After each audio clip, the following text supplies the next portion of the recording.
Welcome to Evolve to Succeed, the podcast that brings together entrepreneurs, founders, business leaders and experts to talk about their journeys and explore the link between personal and business success. I'm your host, Warren Munson, founder of Evolve, a coaching, training and development company focused on enabling business and personal success and creating a community of like-minded individuals. Whether that be through our peer groups, one-to-one coaching, our training and development programs for you and your teams, or through our content and events, our mission is to get the best out of each individual and inspire them to be better both in life and in business. If you want to learn more about Evolve, including our beautiful co-working space in Ashley Cross in Poole, then please go to evolvemembers.com, where you'll find great content, insights, details of all of our services, and also information on our forthcoming events. For now though, let's get on with the show.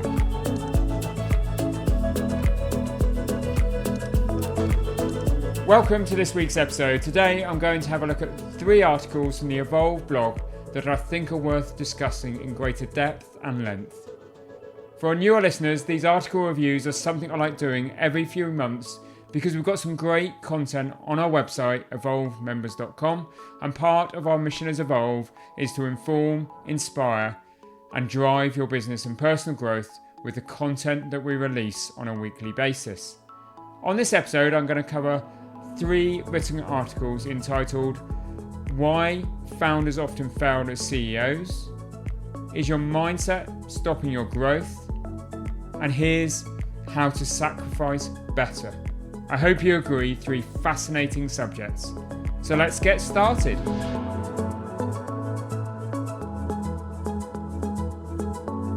So first up, we have the article written by entrepreneur Jan Cavell about why founders often fail as CEOs. That relationship between being a founder and a CEO has always intrigued me. Both require different mindsets and skills, and one of the more difficult tasks as a founder faces is finding a CEO whom he or she feels truly understands the business and whose principles align with their own. As a result of these nuances, the founder-CEO relationship usually goes one of 2 ways.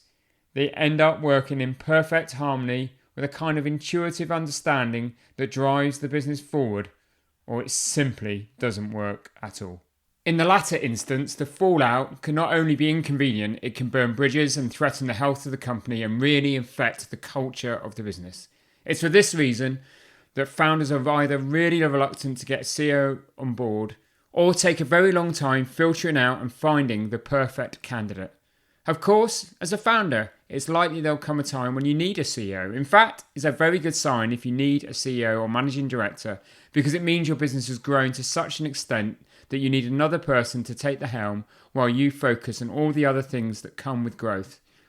And you can remain entrepreneurial while somebody is there to lead the business operationally day to day. But as any founder or entrepreneur will acknowledge, our businesses are more than just businesses to us. They're like a child, a thing that you've put your heart, soul and time into and want to see flourish and remain healthy. And this is the scary part about employing a CEO or managing director. You're handing over some control and influence to someone else, and if they don't understand your vision and you're not properly invested in it, things can go wrong. In the introduction to her article, Jan writes about how we often describe our businesses as our babies. But Jan also makes his other observation about founders and their businesses. And this is, I think they're also the other half of a madly, truly, deeply love affair. And as with being in love, we don't have any choice about it. We have seen the object of our love in our mind's eye and set about creating the perfect environment for it to take hold and prosper. But Jan continues, being in love passes, and so it is with founders and their businesses. Over time, the relationship changes. Over time, other interests come back into your life, a routine kicks in, the novelty is worn off. You've looked at the figures and solved the team problems again and again, and as you've done that several times over, you may still love it, but you're not in love anymore. And I think this is a great analogy, and Jan takes it further when she states that a CEO or an MD may love but are not in love. This therefore makes them much more rational in their approach because their decisions are not based on an emotional attachment to the business. Instead, a CEO sees the reality, both the good and the bad, and is thus in a better position when it comes to making important decisions. Jan continues, CEOs need satisfaction in what they do. However, it's not all about the business and not all about the company. Just as with loving, not everything becomes about the person you love. Instead, it's about how the CEO feels as a result of that relationship and how the stakeholders feel about the results within the company. It becomes a partnership. The downside is that loving relationship requires work to keep it going. It needs fuel and attention as opposed to the effort crazy in love days. Loving someone or something requires effort and commitment. As we all know, sadly, it doesn't matter how in love you might be, there's no guarantee that the relationship won't end in a breakup. Jan cites several instances where founders have either clashed or even been replaced by the CEO. There's the Travis Kalanick from Uber, Jack Dorsey from Twitter, and perhaps the most famous of all, the on-again, off-again relationship that Steve Jobs had with Apple. In her conclusion, Jan describes the ideal combination of founder stroke CEO by relaying Steve Jobs' history with Apple. She writes many colossal success stories that inspire other entrepreneurs are about founders who succeeded in transitioning into becoming the CEO. Those are the ones who take their romance to a long and happy marriage. Perhaps the reason Jobs made that transition so successfully is how he worked at change and self-development. He worked at learning how to be a CEO, but it was also always clear that he never lost his first love and his passion for Apple remained to the end. He took the best from being both in love and loving and sprinkled them with some unique magic and ensured the relationship lasted his lifetime and the legend of it survived beyond. I'm sure you'll agree that sounds like a dream scenario. We quite often have MDs, CEOs of entrepreneurial founded businesses on the podcast. And there is a great recent episode, if you haven't heard it, where Craig Matthey, who is the managing director of Bournemouth Sevens, talks about his relationship as MD of that business with the founders of the business. So go catch that episode for a bit more inspiration if you're thinking about what are the implications of introducing an MD or CEO to my entrepreneurial owner-managed business.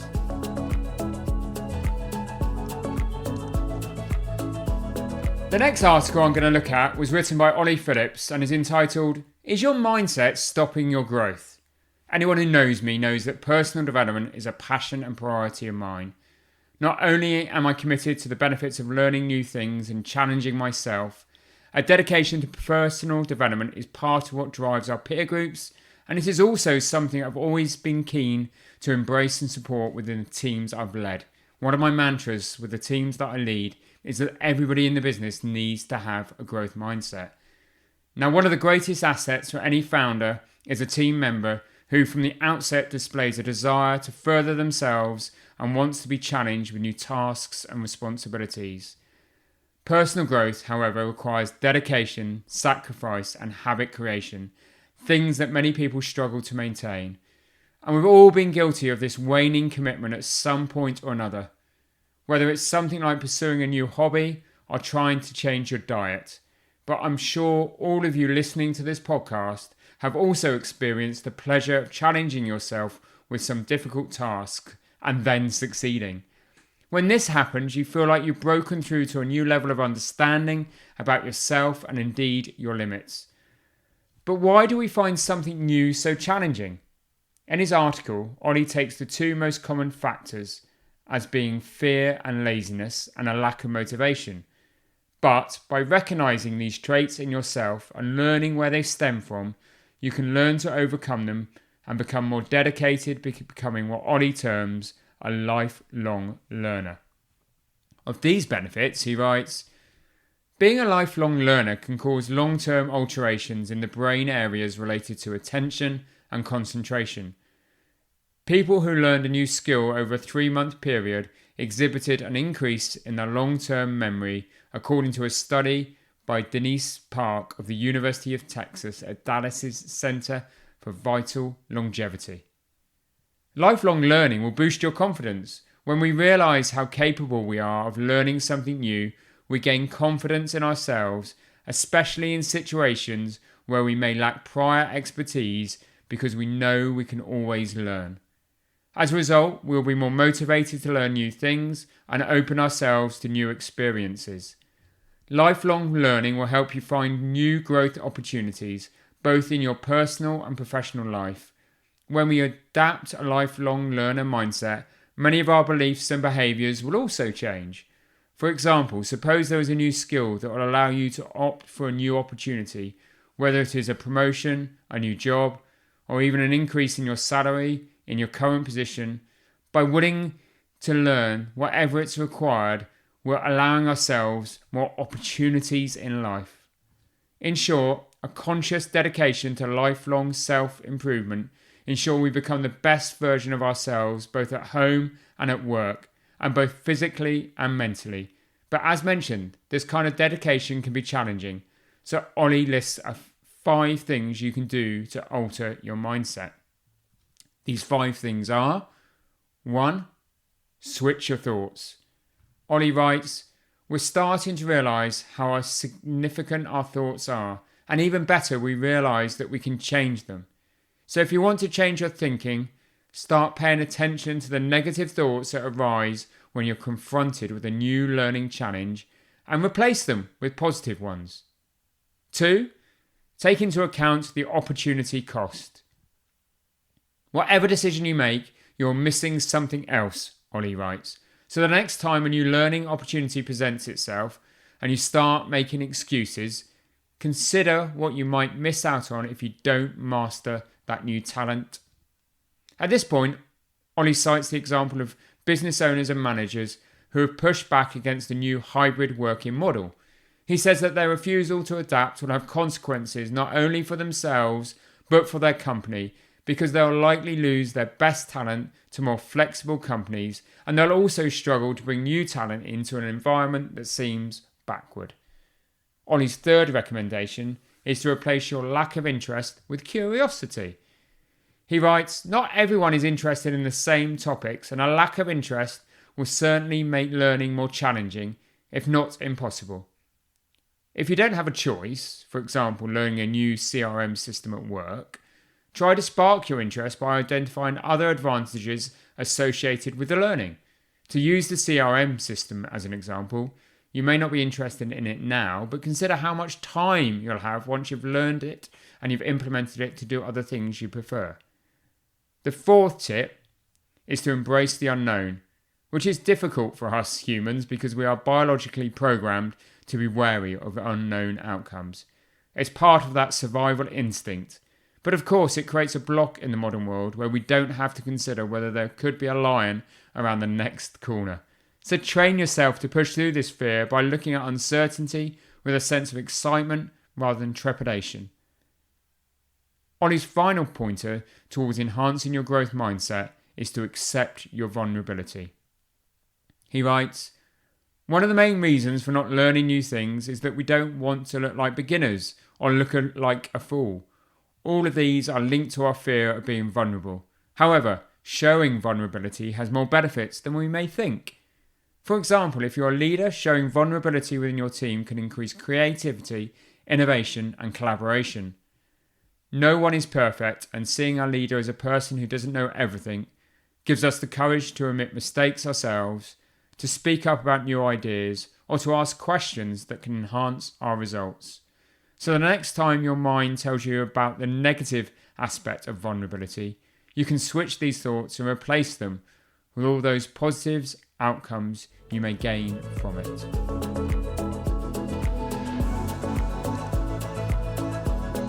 The final article we're going to go through today is entitled How to Sacrifice Better, written by our very own Evolve's Oliver Roberts.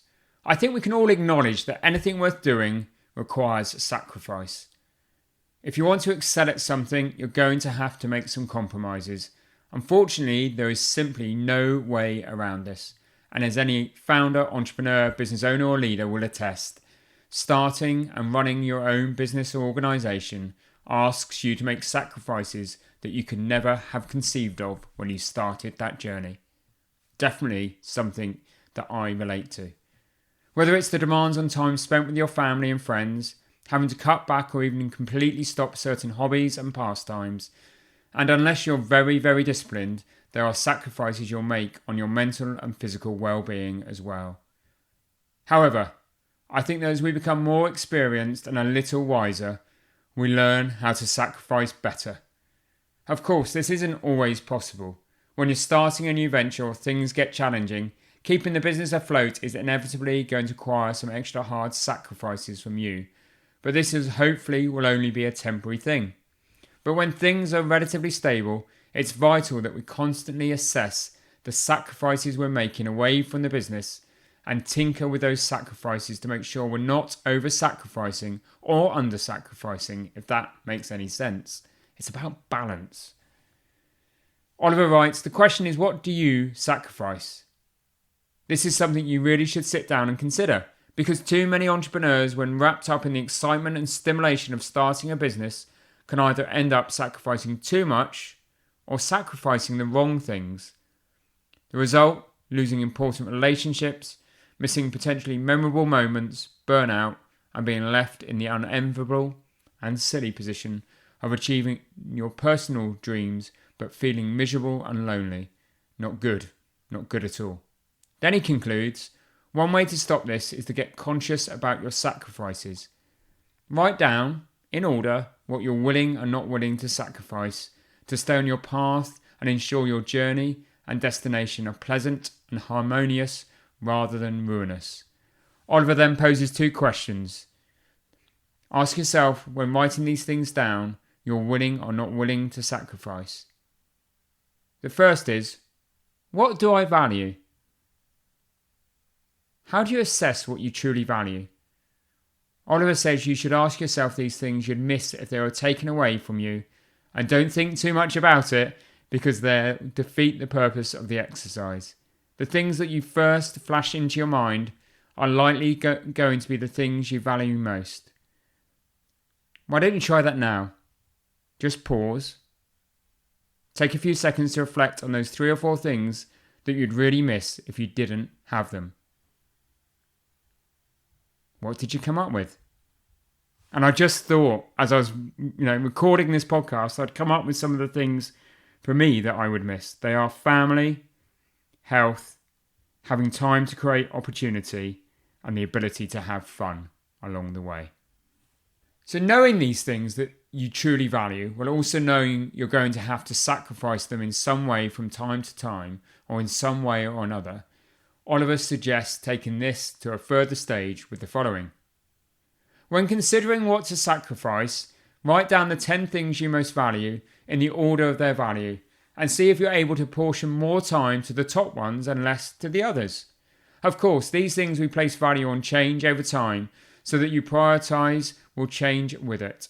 So take time out every so often to reassess what you value and how you plan to keep them solidly in your life while still pursuing your business ambitions.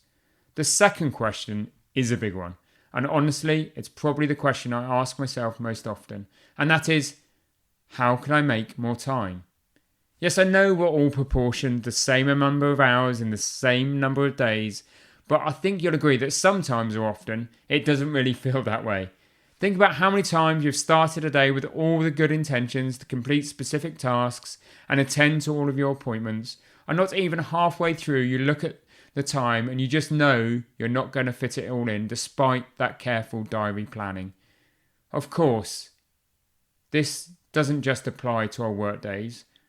Whether it be our weeknights at home, weekends and holidays, there is often this feeling of wanting to do things to make the hours meaningful, but in the end we inevitably end up with this sense of not having quite fitted it all in. There's no doubt that this is simply the way life is, and that we'll ultimately never all have the time we want for everything. However, Ollie suggests there is a way to, in a sense, buy more time for yourself without having to stretch yourself to your limits or even compromise on those valuable things we've just spoke about. And really, this method for buying time is not complicated at all. In fact, it's very simple. Get up an hour earlier. It seems so self-explanatory, and yet it's not something that immediately jumps to mind as a solution to the problem of not having enough time. Oliver writes, use that extra hour to indulge in one of those things you value but sometimes have to sacrifice. Going to a gym or for a bike ride, reading, meditation, etc. Not only will you start the day feeling refreshed, you'll seem to gain an extra hour once work is finished to spend on more valuable things like having dinner with your family or going for a walk. And I think that important aspect of what Oliver writes is doing the thing that you would have to sacrifice if you didn't get up early. Just getting up earlier and starting your day earlier and going through the routine isn't something, in my opinion, that would work. It's a bit like that whole 5 a.m. club where you just do the routine. Do something that you really want to do and you really love to do. For me, one of my 4 things was health. And the way I try and keep healthy and keep refreshed is getting out into nature and getting out on my bike and riding my bike. And in the summer, I love the early mornings. I can do this 3 or 4 times a week. And it just makes such a difference to my day when I get out there and I do that. In addition to getting up an hour early, Oliver suggests scheduling your sacrifices so you don't have to compromise on those things you really value. For instance, do some extra work once everyone has gone to bed. Spend some money and or employ someone to lighten your load. Learn to delegate, the one I really always struggled with. Skip TV time for a session at the gym or a run. Turn down a social event you don't really need to attend and use that time to catch up on that work that you might have had to do at the weekend instead. These are all great ways to manage your time better so that you can move closer to that sense of balance that so many of us desire. Oliver concludes, achieving anything worthwhile is always going to require sacrifice, but there are ways of doing that in clever, considered ways so that it often doesn't always have to be a direct trade-off between work and life. Simply put, work out what doesn't matter or add value to your life and replace those with the things that you do. So, sounds so simple, doesn't it? But really it is, isn't it? It's about prioritisation. And I think, Ollie's right. Start with that list. Make sure you prioritise with the things that are most important and create the time that you need.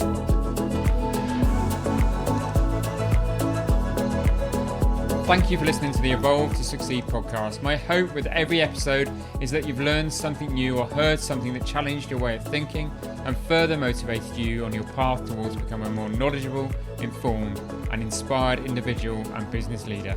If you enjoyed this episode, then please help us by rating, reviewing and subscribing.